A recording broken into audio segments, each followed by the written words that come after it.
সুপ্রিয় শিক্ষার্থী, কেমন আছো তোমরা সবাই? আশা করি সবাই সকলে ভালো আছো। আমি আলমোহন বরাবরের মতো রয়েছি এমএমআইসি টেকের পক্ষ থেকে। তোমাদের নতুন কারিকুলামের প্রত্যেকটা ভিডিও আমাদের চ্যানেল থেকে প্রকাশিত হয়। তো সবাই খেয়াল করো, এখানে প্লেলিস্ট আকারে তোমাদের 6, 7, 8, 9, 10 প্রত্যেকটা ক্লাসের এই ভিডিও সাজানো আছে। তোমাদের পছন্দ অনুযায়ী ভিডিও তোমরা এখান থেকে সংগ্রহ করতে পারো।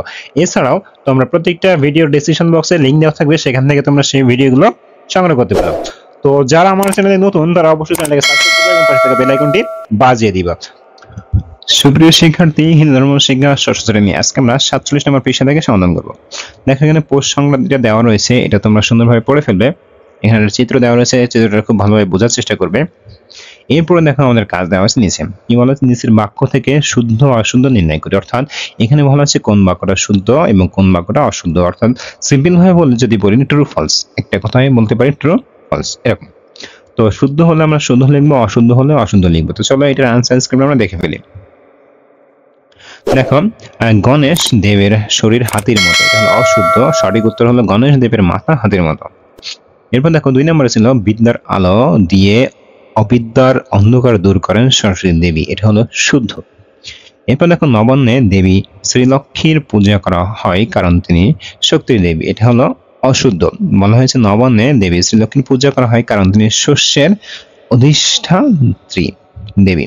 এরপর দেখো বলা হয়েছে পৌষ সংক্রান্তি একটি পার্বণ, এটা হলো শুদ্ধ।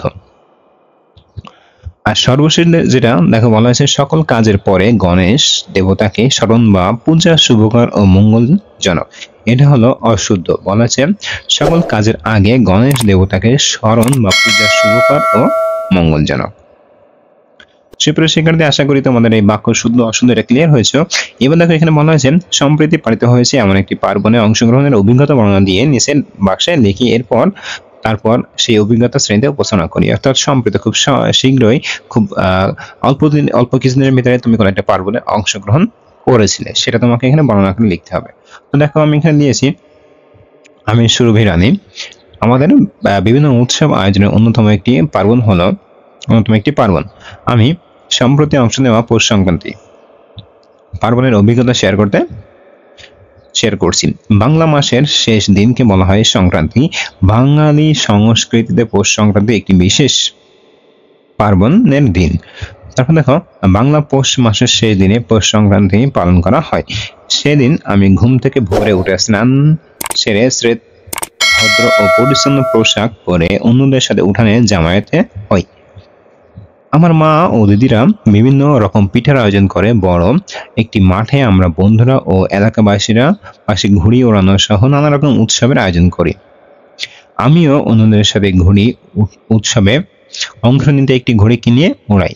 সকলে অংশগ্রহণের দারুণ একটি পরিবেশ তৈরি হয়েছিল।